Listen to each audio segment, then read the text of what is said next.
Life, oggi pratichiamo Qigong ed oggi ci occupiamo di una tecnica, della tecnica di respirazione, o meglio, di come utilizzare la respirazione per aumentare l'energia nel corpo, quindi nei casi in cui ci sentiamo affaticati, o utilizzare la respirazione per andare invece a creare rilassamento nel corpo quando ci troviamo in uno stato invece di stress o di eccessiva tensione emotiva. Sappiamo che la respirazione costituisce una parte importante del Qigong. Nella pratica del Qigong abbiamo visto come andiamo spesso ad unire, sempre direi, il movimento del corpo rispetto alla visualizzazione della mente, ma anche rispetto al ritmo respiratorio, perché la respirazione costituisce uno strumento che noi abbiamo a disposizione e che può essere considerato come un ponte tra il corpo fisico e il corpo energetico, ma che ci permette anche di andare ad influenzare il nostro sistema nervoso e in particolare vedremo oggi il sistema nervoso autonomo, che è praticamente quella parte del sistema nervoso periferico che provvede autonomamente al funzionamento degli organi ed alcuni muscoli. Quindi noi, grazie al sistema nervoso autonomo, svolgiamo nel nostro corpo alcune funzioni, o meglio, quindi attiviamo alcune funzioni e manteniamo alcune funzioni nei nostri organi senza che questi organi abbiano bisogno che vengano stimolati dalla nostra volontà, perché accanto ad un sistema nervoso centrale c'è un sistema nervoso autonomo che provvede quindi in piena autonomia a far funzionare ad esempio il nostro intestino, no? Nel momento in cui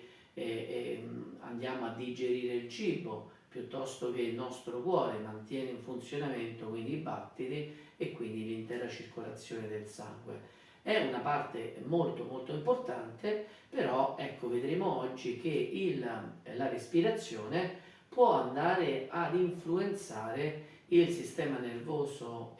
autonomo e può andarlo a condizionare andando ad attivare la parte cosiddetta, quindi il sistema nervoso simpatico, piuttosto che il sistema nervoso parasimpatico, per produrre una serie di risultati. All'interno del sistema nervoso autonomo abbiamo tra le tre componenti, quindi abbiamo tre componenti: il sistema nervoso simpatico, che stimola processi attivi, quindi è un sistema che va a stimolare il corpo all'attività, ma abbiamo poi anche altre due componenti, il metasimpatico e quello di cui ci occuperemo in aggiunta al simpatico oggi, il parasimpatico, che va in opposizione rispetto al simpatico perché va a stimolare nel corpo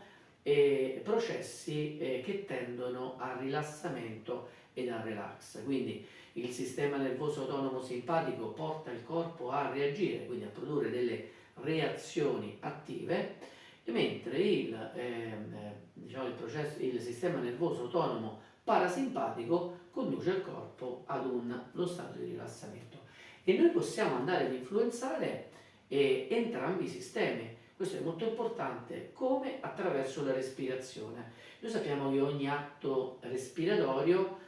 può essere suddiviso fondamentalmente in due parti. Abbiamo l'inspirazione e l'espirazione. Quindi ispirando andiamo ad assorbire e attraverso l'aria, quindi l'ossigeno, e quindi andiamo a nutrire il nostro sangue di ossigeno e quindi tutte le nostre cellule, e l'ossigeno è una componente molto importante perché nella produzione di energia, e poi abbiamo l'espirazione, in cui andiamo a restituire all'esterno, quindi attraverso il sistema respiratorio, lo scarto della combustione interna avvenuta nel nostro corpo con l'utilizzo dell'ossigeno, e quindi lo scarto è rappresentato dall'anidride carbonica, che emettiamo all'esterno. Però ecco, questa suddivisione è intervallata da alcuni momenti che possono essere, cioè i cosiddetti momenti di ritenzione, cioè il momento in cui non abbiamo né ispirazione né espirazione. Sono i cosiddetti intervalli, dove quindi non c'è ingresso e non c'è uscita. E la ritenzione può essere a polmoni aperti, subito dopo un'ispirazione abbiamo una ritenzione a polmoni pieni, ossia scusate, e cioè nel momento subito dopo l'ispirazione, ma può essere anche la ritenzione seguire l'espirazione, e abbiamo in questo caso una ritenzione quindi a polmoni vuoti, abbiamo espirato completamente tutto fuori, la nostra anidride carbonica, e quindi i polmoni sono vuoti, facciamo la ritenzione. Allora, la cosa importante che è utile notare è che l'intervallo dell'ispirazione, l'intervallo della ritenzione e l'intervallo dell'espirazione può essere modificato, cioè la quantità di tempo che noi dedichiamo all'una piuttosto dell'altra. E noi dobbiamo sapere che l'ispirazione genera quindi energia yang, quindi stimola il sistema nervoso autonomo simpatico, quindi stimola l'attività del corpo, mentre l'espirazione va a produrre, a generare energia yin, stimola il sistema autonomo, in qualche modo lo condiziona, parasimpatico, conduce il corpo al rilassamento. La fase di ritenzione tra i due atti, ispirazione ed espirazione, invece è una fase importante perché durante le ritenzioni avviene il riequilibrio delle energie yang e yin.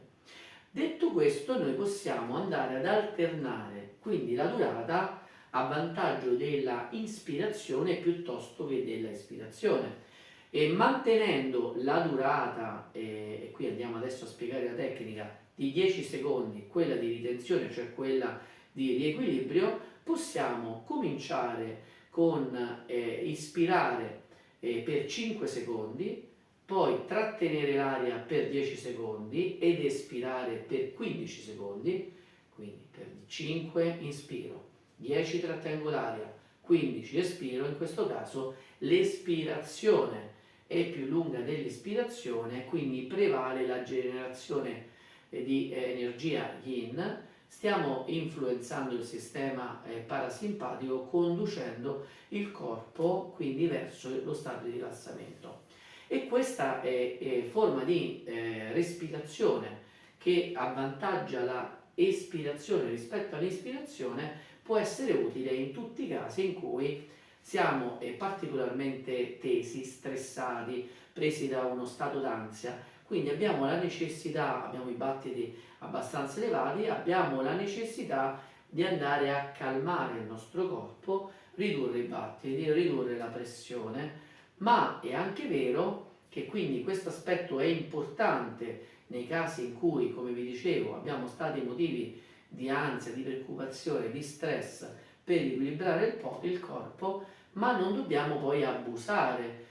cioè non produrre oltremodo quindi un eccesso di energia yin, perché all'eccesso, quando andiamo nella norma, quindi se lo mettiamo come regola generale, cioè che normalmente espiriamo più di quanto ispiriamo, andiamo invece a rilassare un po' troppo il corpo, e quindi questo può portarci ad uno stato di depressione, ma può portarci quindi ipotensione, può indurre anche ad uno stato di tensione emotiva da eccesso di produzione di energia yin, e quindi una sorta di depressione, una mancanza di voglia di fare qualsiasi cosa, e quindi ci può portare anche ad una situazione di eccesso di stanchezza per carenza di energia yang. Quindi una respirazione, una tecnica che suggerisco in tutti i casi in cui c'è da riequilibrare lo stato e quindi uscire da una situazione di stress. Dopodiché, nella norma, l'inspirazione e l'espirazione tendenzialmente dovrebbero avere la stessa durata, e poi abbiamo la ritenzione, quindi potremmo fare una inspirazione o espirazione di 10, 10, 10 o 5, 5, 5, quindi mantenere la stessa durata. Nei casi in cui invece abbiamo diciamo un eccesso di stanchezza e vogliamo quindi riportare il corpo in attività, vogliamo quindi stimolare l'attività, dobbiamo fare una respirazione di tipo energetico, e quindi dovremmo andare a privilegiare l'inspirazione rispetto all'espirazione,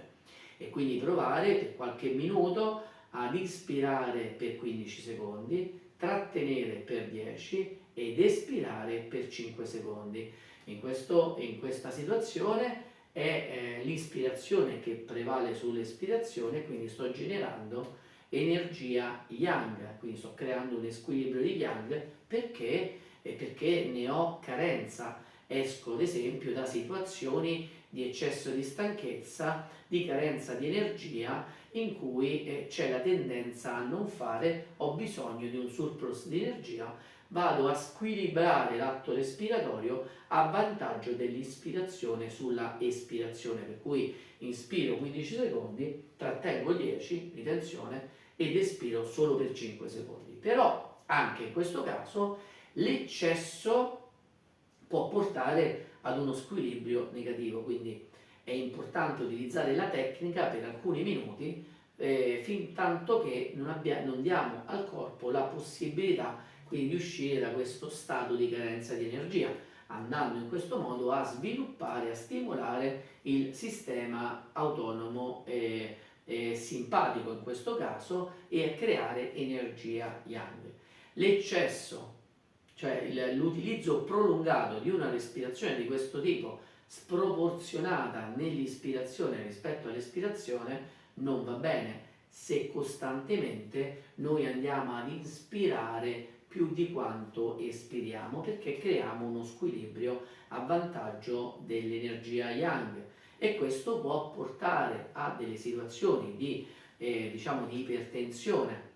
quindi di accelerazione costante dei battiti, e questo non è positivo se mantenuto a lungo. Quindi noi dobbiamo utilizzare, adesso abbiamo l'opportunità, una volta compresa la relazione tra il sistema respiratorio, il sistema nervoso e la produzione di energia yang e yin, tendenzialmente dobbiamo puntare ad armonizzare il nostro sistema di respirazione, mantenendo l'equilibrio tra l'ispirazione e l'espirazione e la pausa di ritenzione, che è molto molto importante.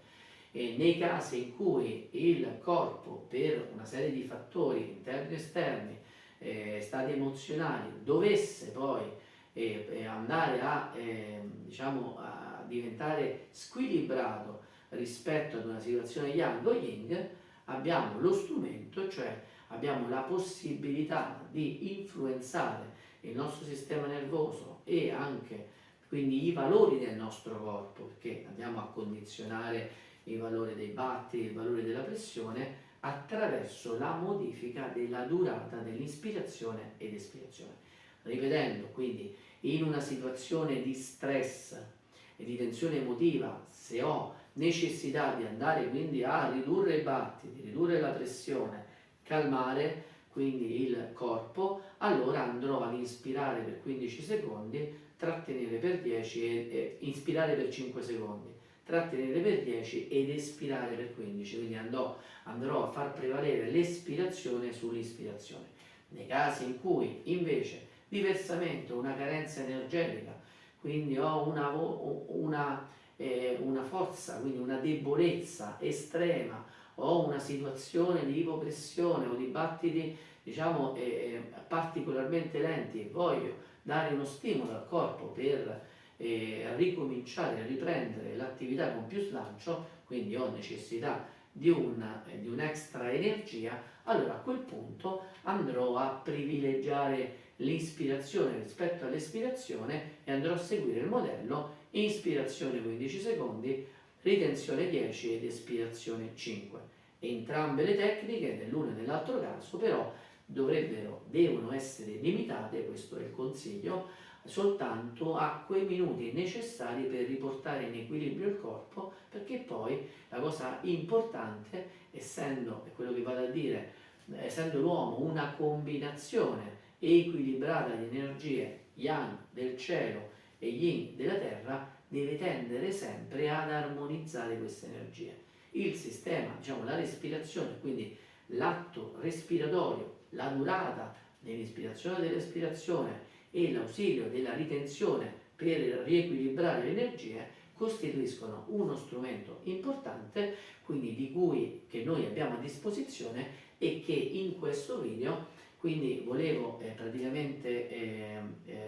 darvi e dirvi che era uno strumento che i maestri taoisti conoscevano perfettamente e che utilizzavano tutte le volte che diciamo incorrevano in squilibri, ma il sistema di respirazione veniva utilizzato e viene utilizzato anche in tutte le situazioni di pratica del Qigong, perché nel momento in cui abbiamo compreso il legame tra il sistema nervoso, la situazione del corpo, il sistema di rilassamento o meno, quindi del corpo, possiamo utilizzarlo, dobbiamo utilizzarlo come anche uno strumento di preparazione alla pratica che ci consente nel favorire il rilassamento profondo e il raggiungimento di un maggior numero di benefici. È importante infatti cominciare la pratica da uno stato emotivo calmo, tranquillo, mente, cuore, non preoccupazioni, che possiamo indurre attraverso una respirazione orientata al rilassamento. E vedete quanto è importante la respirazione per noi. I maestri taoisti lo sapevano bene. Facciamo buon uso del nostro strumento, cioè della capacità di andare a inspirare ed espirare e di poter andare a calibrare la durata rispetto al nostro stato di salute, rispetto al nostro stato di emotivo. Serve senz'altro anche per calmare gli stati emotivi eccessivi, situazioni di ansia, situazioni di rabbia, quindi in quel caso possiamo andare a generare energia yin, quindi andando ad aumentare la durata della espirazione e donando al nostro corpo, alla nostra mente, al nostro cuore una ritrovata serenità e calma che serve per andare quindi a non incidere, non influenzare negativamente i nostri organi, perché noi sappiamo che sono gli stati emotivi, tra le altre cose, quindi non solo i fattori patogeni, ma anche questi fattori interni che sono le emozioni, che possono andare ad alterare l'armonioso flusso energetico, quindi l'equilibrio dell'energia yin e yang, e col tempo andare a creare degli scompensi, quindi che possono portare a delle alterazioni nella funzionalità energetica prima e poi fisica degli organi che provvedono quindi alle funzioni fisiologiche del nostro corpo e che ci assicurano nel tempo la nostra salute. Se la raccomandazione è sempre quella di condividere con tutti i vostri contatti queste tecniche che i maestri taoisti ci hanno tramandato e lasciato, perché possono aiutare veramente tante persone, possono farci stare bene, possono calmare la nostra mente, il nostro cuore, possono darci serenità, salute anche a livello emozionale, non solo fisico, a livello energetico, e quindi preservare la forza del nostro corpo, la serenità della nostra mente e quindi la serenità anche del nostro cuore. Se il video vi è piaciuto mettete un like, condividete e se la pratica costante di questa tecnica quindi vi ha portato dei benefici anche durante delle situazioni in cui avete riscontrato delle alterazioni emotive dalle quali quindi non riuscivate ad uscire fuori, ma poi applicando la tecnica ne siete venuti fuori, portate la vostra testimonianza a vantaggio di tutti e quindi a sostegno di queste importanti tecniche millenarie che apportano nel nostro corpo tanta serenità e tanta salute. Noi ci vediamo col prossimo video di Tap Over Life.